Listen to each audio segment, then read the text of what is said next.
Hello. Ito na naman po si Daddy. Welcome to ang sabi ni Daddy's Vlog. At nandito po tayo sa pupunta po tayo ng munisipyo. Medyo hinihingal pa si Daddy. Alam niyo naman po na napaka-stressful ng weekend o ng mga araw na ito. Dahil ang anak ko po ay madalas sumpungin ng kanyang toyo. Pag nainis ako, lalagyan ko ng suka para adobo na eh. Lagi po siya naghahagis ng gamit. Hindi po, ang hirap pong hulaan kung ano yung mga kinagagalit niya o ayaw niya. Ang hirap po na may anak na may autism. Hindi niyo po alam kung kailan siya magagalit. Minsan po maganda yung mood niya. Minsan po pangit. Ay ano, hindi naman po niya masabi na may speech delay po siya eh. Hindi naman po niya masabi na kung ano yung mga kinagagalit niya, mga bagay na kinagagalit niya. Ang hirap po. Nakikita niyo butot balat na nga ako. Kasi hindi ako masanay. Naririndi po ako. Sobrang na po yung stress ko sa katawan.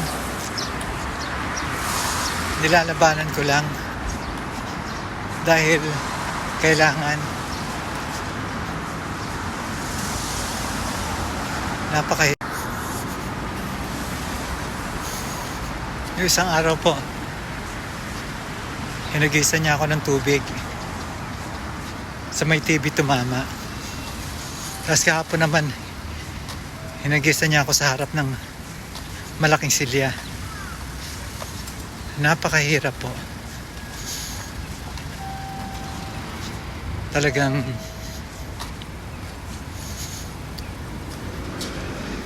mahirap po mag-handle ng mga may ganyan sitwasyon.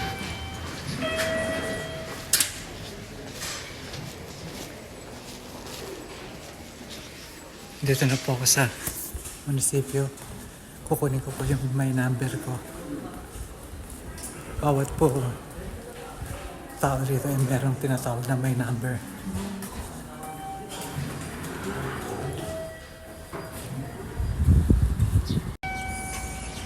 Ganda po ng mga bulaklak. Dito na po ako sa munisipyo at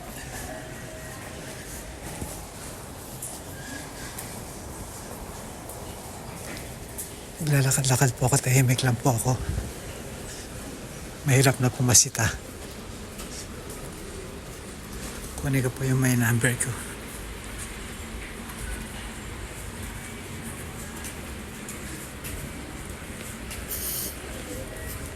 Wait pa po dito, may application with us medical care.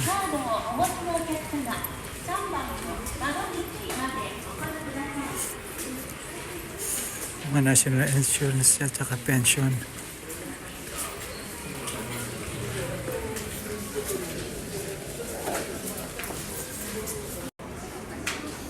At hindi masyadong maraming tao.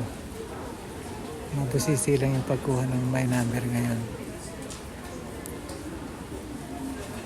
Alam ko maraming pinaggagamitan yung my number. Babasahin ko na lang.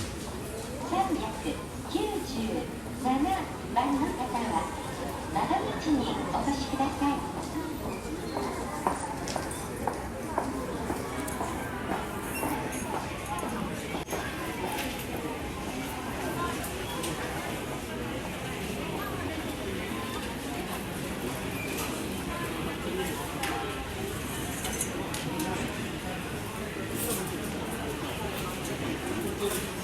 Medyo maluwag po yung kanilang munisipyo.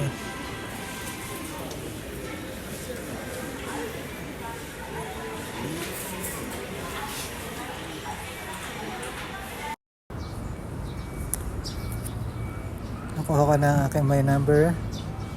At ako'y pauwi na.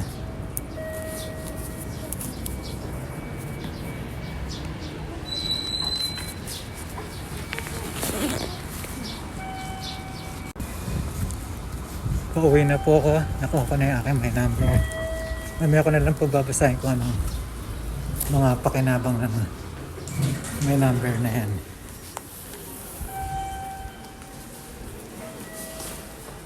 Pero ang alam ko pa bawat citizen man o foreigner,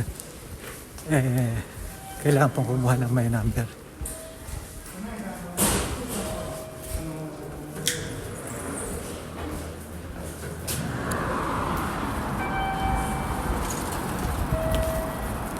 Mabuti naman po tumila ang ulan at maganda po ang panahon.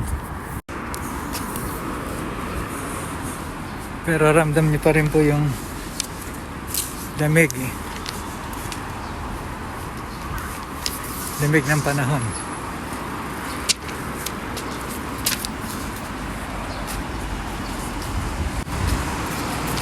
Ayan. Uwi na po ako. Buti na lang po, walking distance lang po yung munisipyo dito mula sa aming bahay. Kaya po nalalakad lang.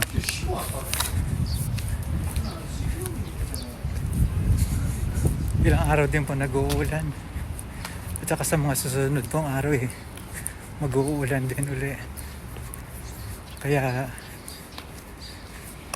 talagang hirap makatuyo ng damit.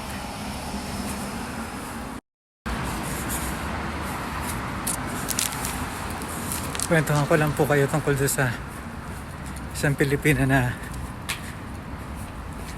nakipag-away dahil itong Pilipina po ay nagtatrabaho sa gabi at nakipag-away sa isang Pilipina dahil yung customer nila ay isa. Ang ibig sabihin, isang Pilipina, pag-aari daw niya yung customer daw niya. Nakakatawa pong isipin na sa liit nitong Okayama, nag-aagawan sila sa iisang customer o sa mga customer na hindi naman nila pag-aari. Alam niyo po, mga customer, umiikot lang yan para mag-inom.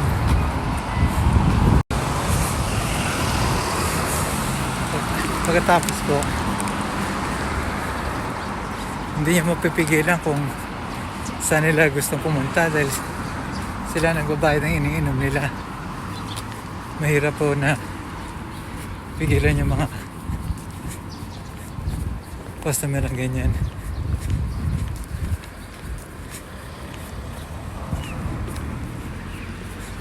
Dito na po ako, patawid na po ako.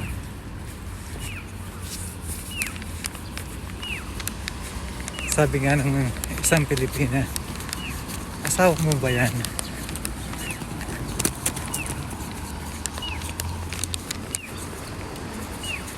At kung akuin mo parang asawa mo na.